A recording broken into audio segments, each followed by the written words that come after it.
Today I sat down with a conversion therapy survivor, and you won't believe what he told me.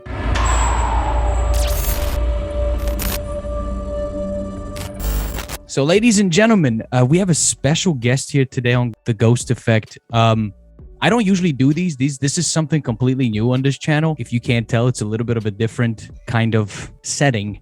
But we have Matt Ashcroft here, and the topic today is really one that it needs to be exposed. That's all I will say, and it is conversion therapy. It's a difficult topic for me to even bring up, especially with someone that has gone through it.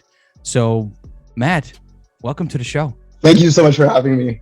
Really excited to be on this podcast. The way you found me was great, man. So I really appreciate you coming and actually doing this, because I know this is difficult. This has to be difficult. I can't imagine. So do you want to just start from the beginning, man? How did you even get into this? What happened? So that's a long story. So I essentially got in it through Twitter. I used to be extremely religious at the time, and it went from Twitter to Facebook, and then I met many other men. Let me rewind a bit. My dad was not really the nicest person to me when I was growing up. He used to call me homophobic names, like, wow. When I was growing up, I remember even as early as 14, I remember him having a conversation with me in the kitchen. He said, "If there's anything that you were wanting to change about me, what would you change?" I said, "I would change nothing about you, Dad. Do you know what I would change about you? You would be strong, you'd be tough, you'd be running up and down the hills in Jamaica. You would not be so effeminate, you'd be hypermasculine, yada, yada, yada." And I think when I was 14 years old, that was the first conversion experience that I had. And then it continued downhill from there. And that's the I guess they call that the talk therapy, from what I understand. So that's how it started, was with your dad just doing these little jabs here and there. Yeah, exactly. Wow. So it started with that. And then at 15, he tried to get me to sleep with an escort, which is something called corrective rape. Yeah. Wait, corrective rape? Yeah. So it's essentially like, this is how to make you straight if you were forcing to sleep with somebody from the opposite sex. So I remember when I was younger, he was taunting me a little bit. And your father? I was sorry. This was my dad. Yes, correct. He was taunting me for a little bit, and he was like promoting like safe sex with a woman, and I didn't want to have sex with a woman, and I just stayed within myself because I was just so afraid to like come out, and I turned to the internet to see if I could find answers. Right. And shortly after, and then I saw 200 to 300 men that were gay but were closeted as well on a private Facebook group. And then there was one guy that was promoting conversion therapy in its essence, which is a well-renowned camp that is all over the world. Okay. And one thing led after another. I decided to pull the trigger and went with a friend. And one of the things that I regret the most, to be quite honest. So you were the one that actually was like, you know what, I'm going to go to this camp and let's see what happens. When it comes to fear, and when it comes to fear of not being able to lose my family, it was not something that I would choose to do per se. And I don't think that anybody would choose to do this. I think it was folks that were being coerced to go into something that they think that is attainable, and it's really not attainable. Of course not. Not even a little bit. Not even a little bit. See, absolutely not.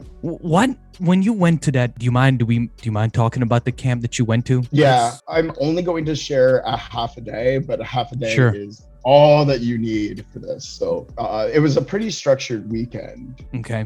So it was 4 p.m. and they asked us to come, and then they said you're not allowed to take cell phones or watches. So we didn't take any cell phones or watches, and we had to sign a waiver. Really? Yeah, we had to sign a waiver. It's actually on the Brothers Road website. I still don't remember what was on that waiver, but I had to sign a waiver. And then after I signed a waiver, I was walking, and there was a series of guys. There was 4 guys. One of them said, "Why are you here?" in this deep voice. And I was like, "Oh, you knew I was here?" So I felt a lot of shame already, Right. because I didn't really want to come out to anybody Right. Right. as well.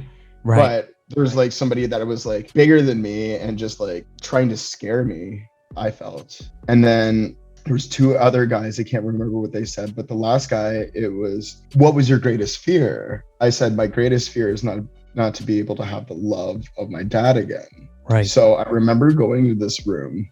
It was completely dark. So there was trash bags and duct tape that were on the windows. We didn't have watches or cell phones, so we didn't know what time it is. We had to rely on the sun. And because there was no sunlight, all we had to do is focus on this dark room. I wonder why they didn't want to. Well, I wonder why they didn't let you have watches. I have a theory. They wanted, well, they wanted the entire focus on themselves in the weekend, with the processes that were happening in the weekend. Yeah, but we had to 100% rely on them to tell us what to do. And then we sat there. I was around a group of men, and we were all staring at this candle, and we were all looking at each other, and then we're looking at this candle, and I said, what are you supposed to do? And then I had this guy say, no talking. And I'm like, oh, okay. So I just sat there and waited, and that's how the weekend started. That was the start of it. Looking at a candle. I mean, first signing all the shit that they made you sign, and then looking at a candle. That's correct. What happened next? Like what else? One of the exercises that I had to do was a punching bag and so they picture being gay as an overprotective mother and an absent father. So I've heard of that. Right. Yeah. So since my dad was like mean and abusive to me when I was growing up, I thought, okay, this is the only thing that I can think of that would make me gay. That's what I believed. So I had a baseball bat in my hand, and I had the punching bag was supposed to be resembling my dad. And so I took that baseball bat and I started smacking the punching bag repeatedly over and over again. Right. And just saying, I hate you. I hate my dad. Why did you do this to me? Why did you make me gay? And then I remember this guy just like grabbing me by the back, and then I could not move my arms. They had this vertical mirror to like to get me to look in the mirror, and while I was crying, because I was just so emotionally disturbed from that circumstance. The second story that I have that I was personally involved with is something called healthy holding. They had 40 other men. Healthy holding? 40 other men. Yeah. Whereas 3 to each group, you can either do something called the cradle position, where you're beside another man and they hold you while singing this nursery song, or you're in the motorcycle position, where a man that you don't know, fully clothed, in between their legs, playing some nursery song for the other men. And I remember there was this guy, he smelled like cat pee, and probably because of depression, and he was supposed to be my partner then to do this exercise. And then he says, don't mind me if I have a boner. And I'm like thinking, like, just like in my head, just like how creepy and crawly that was, just to like, yeah, just like to have somebody say that, and just like to recognize the smell, and just. And this was all part of this camp, right? Yeah, this is all part of the camp called Brothers Road. That was only half a day, but there's a lot more to talk about when it comes to like happening. Right. No, I believe it. I believe it, man. I gotta tell you that word camp is light. This is like cult status. When I'm looking from the outside, this doesn't look campy. This looks culty. Mm-hmm. Yeah, it was definitely a mindset where like you have to jump through these hoops and you have to do these things in order for you not to be gay. Right. But it wasn't the truth. It was lying. Absolutely. And I want to bring back the punching bag with the baseball bat. Mm-hmm. Wasn't there a particular dude that came up with this? Yeah, there was a guy named Richard Cohen that he came up with it. He basically did the healthy touch thing and the punching bag baseball bat scenario, and Right. he was the one that orchestrated the entire thing. And I remember seeing him in what bull, and they ripped him apart, man. They tore that mother down. So yeah. I mean, yeah, I mean, it's clear to me that in interviews like that, he might sound positive and good and whatever, but it's all fake from what is happening. Of course, inside, of course. And that man is gay. He's lying to himself.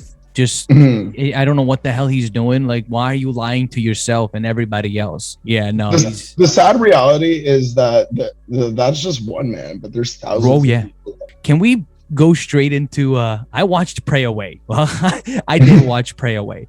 And it was, I mean, I guess it was an all right documentary, but I'm not sure of all the people that are in the movie. Maybe you can elaborate on your feelings. And I hated it. you hated it? I mean, of course. Let us know. Give us a spiel. What did you hate about it? And I hate it for multiple reasons. Number one, before we just even talk about the documentary, how I personally got into this is I was invited to a movie premiere called Boy Erased. Right. And Boy Erased, I felt like they saw that movie and they're just like, oh, we can make a profit with ending conversion therapy. And then now we can get into the documentary. So what did you hate about it? Was there, I know you told me when we first met that there was particular people in that documentary that you were not fond of. Oh yeah, pretty much everybody. Every person. The first person, it will talk about the Freedom March. So the Freedom March, even though that Jeffrey McCall is gay as hell. Oh yeah.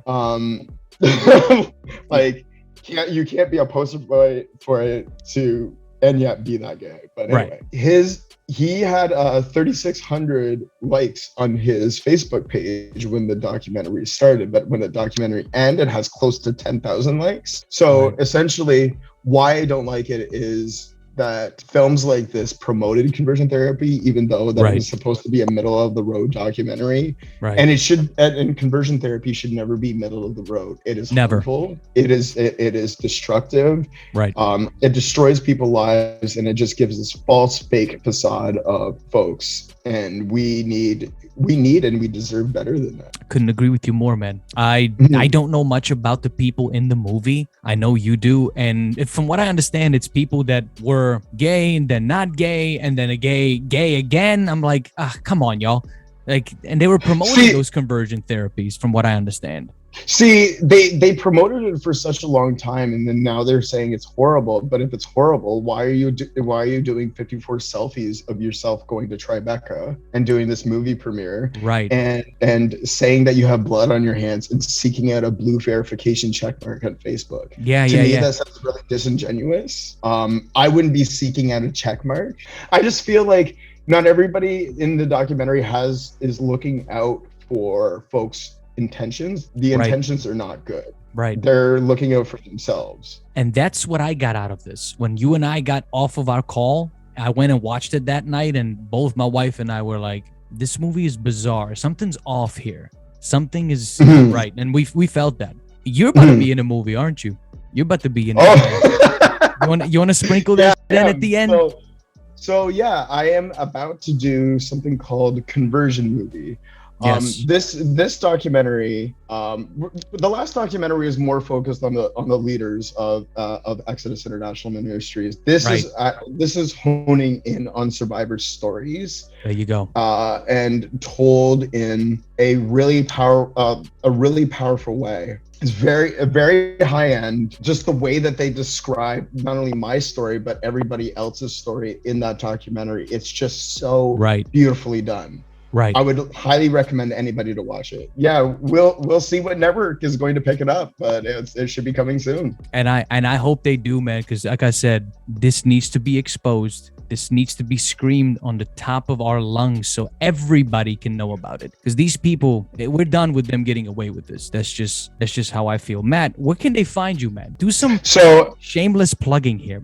Shameless plug. So find me on Facebook, Matt Ashcroft, Matt Ash 89 on Twitter and Instagram. There you go, ladies and gentlemen. Matt, thanks so much for being on the show, man. Thank you guys so much for watching that whole interview. I know it's a little unorthodox from what I normally do, but I just feel like this vile topic needs to be exposed. It's just time. Please check out Matt and his film Conversion Movie, coming very soon to your favorite streaming platform. I'll leave his and Conversion Movie's Instagram right here. And if you enjoy the content, please support your boy on Patreon. That link will be right here in the description and at the end of this video. Get access to my private Discord, early access to every video that I drop, podcasts, private live shows, and much more. And if you're new here, don't forget to like, share, and subscribe, and hit that notification bell so you don't miss anything. And I will see you guys later.